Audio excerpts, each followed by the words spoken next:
Hi hello friends, welcome back to my YouTube channel. ಹೇಗಿದ್ದೀರಾ ಎಲ್ಲರೂ? I hope ಎಲ್ಲರೂ ಕೂಡ ಚೆನ್ನಾಗಿದ್ದೀರಾ ಅಂತ ಅಂದ್ಕೊಳ್ತಾ ಇವತ್ತಿನ ವಿಡಿಯೋನ ಶುರು ಮಾಡ್ತಾ ಇದ್ದೀನಿ. ಇವತ್ತಿನ ವಿಡಿಯೋದಲ್ಲಿ ನಾವು ಬ್ರಹ್ಮಗಂಟು ನಟಿಯ ಸಾವಿಗೆ ಒಂದು ಟ್ವಿಸ್ಟ್ ಸಿಕ್ಕಿದೆ, ಹಾಗೆ ಕೊನೆಗೆ ಅಸಲಿ ಕಾರಣ ಕೂಡ ಬಹಿರಂಗ ಆಗಿದೆ. ಅದೇನು ಅನ್ನೋದ್ರ ಬಗ್ಗೆ ಇವತ್ತಿನ ವಿಡಿಯೋದಲ್ಲಿ ತಿಳಿಸ್ಕೊಡ್ತೀನಿ. ಹಾಗೆ ಇವತ್ತಿನ ವಿಡಿಯೋ ನಿಮ್ಗೆ ಏನಾದ್ರು ಯೂಸ್ಫುಲ್ ಅಂತ ಅನಿಸಿದ್ರೆ ಪ್ಲೀಸ್ ಲೈಕ್ ಮಾಡಿ, ಶೇರ್ ಮಾಡಿ, ಕಮೆಂಟ್ ಮಾಡಿ. ಕನ್ನಡದ ಕಿರುತೆರೆ ಹಾಗೂ ಹಿರಿತೆರೆಯ ಜನಪ್ರಿಯ ನಟಿಯಾಗಿದ್ದ ಶೋಭಿತಾ ಶಿವಣ್ಣ ಸಾವನ್ನಪ್ಪಿದ್ದು ಇಂದಿಗೆ 3 ದಿನ ಕಳೆದಿದೆ.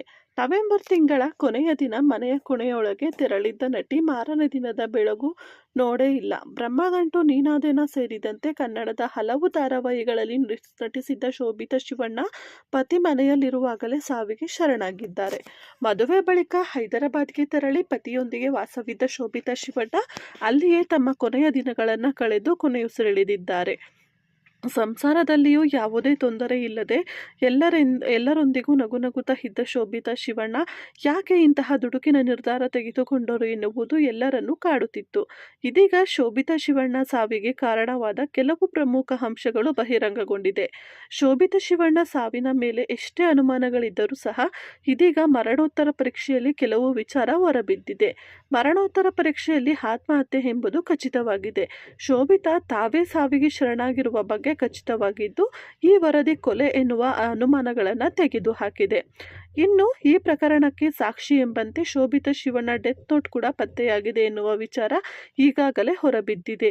ಈ ಪತ್ರದಲ್ಲಿಯೂ ಕೂಡ ಕೆಲವು ಪ್ರಶ್ನೆಗಳಿಗೆ ಉತ್ತರ ಸಿಕ್ಕಿದ್ದರೆ ಇನ್ನು ಕೆಲವು ಪ್ರಶ್ನೆಗಳನ್ನು ಹುಟ್ಟುಹಾಕಿದೆ. ಜೀವನದಲ್ಲಿ ಎಲ್ಲವೂ ಸರಿಯಾಗಿದೆ, ನೀನು ಸಾಯಬಹುದು ಅಂದರೆ ನೀನು ಸಾಯಬಹುದು ಎಂದು ಬರೆಯಲಾಗಿದೆ ಅಂತ ಅನ್ನಲಾಗಿದೆ. ಇದರಿಂದ ಶೋಭಿತಾ ಶಿವಣ್ಣ ಜೀವನದಲ್ಲಿ ಸಮಸ್ಯೆ ಇಲ್ಲ ಎನ್ನುವುದು ಖಚಿತವಾಗಿದೆ.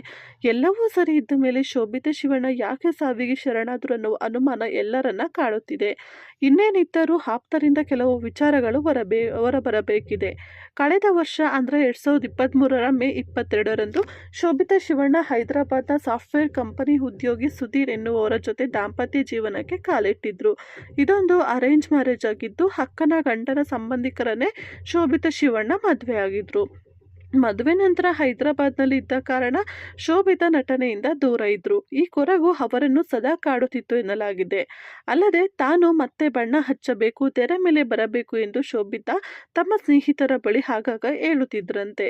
ಇನ್ನು ಸದ್ಯದಲ್ಲೇ ಶೋಭಿತಾ ಪತಿ ಬೆಂಗಳೂರಿಗೆ ಶಿಫ್ಟ್ ಆಗಲು ಪ್ಲಾನ್ ಮಾಡಿದ್ರಂತೆ. ಹೀಗಾಗಿ ಶೋಭಿತಾ ಬೆಂಗಳೂರಿಗೆ ಬಂದ ಮೇಲೆ ಮತ್ತೆ ನಟಿಸಬೇಕು ಎನ್ನುವ ಖುಷಿಯಲ್ಲಿದ್ರು.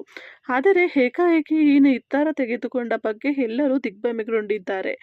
ಇನ್ನು ಇದರ ಮುಂದೆ ಬರುವಂತಹ ಹಲವಾರು ಅಪ್ಡೇಟ್ಸ್ಗಳಿಗಾಗಿ ನಮ್ಮ ಚಾನಲ್ನ ಸಬ್ಸ್ಕ್ರೈಬ್ ಮಾಡ್ಕೊಂಡಿರಿ ಸ್ನೇಹಿತರ. ಪ್ರತಿಯೊಂದು ಅಪ್ಡೇಟ್ಸ್ನು ಕೂಡ ನಿಮಗೆ ವಿಡಿಯೋದಲ್ಲಿ ತಿಳಿಸ್ತಾ ಹೋಗ್ತೀನಿ. So thank you for watching. ಇವತ್ತಿನ ವಿಡಿಯೋ ತಮ್ಮೆಲ್ಲರಿಗೂ ಯೂಸ್ಫುಲ್ ಆಗಿರ್ಬೋದು ಅಂತ ಅಂದ್ಕೊಳ್ತೀನಿ. ಯೂಸ್ಫುಲ್ ಆಗಿದ್ದರೆ ಪ್ಲೀಸ್ ಲೈಕ್ ಮಾಡಿ, ಶೇರ್ ಮಾಡಿ, ಕಮೆಂಟ್ ಮಾಡಿ. ಹಾಗೆ ತಪ್ಪದೆ ನಮ್ಮ ಯೂಟ್ಯೂಬ್ ಚಾನಲ್ನ ಸಬ್ಸ್ಕ್ರೈಬ್ ಮಾಡ್ಕೊಂಡು ಸಪೋರ್ಟ್ ಮಾಡಿ. Thank you so much.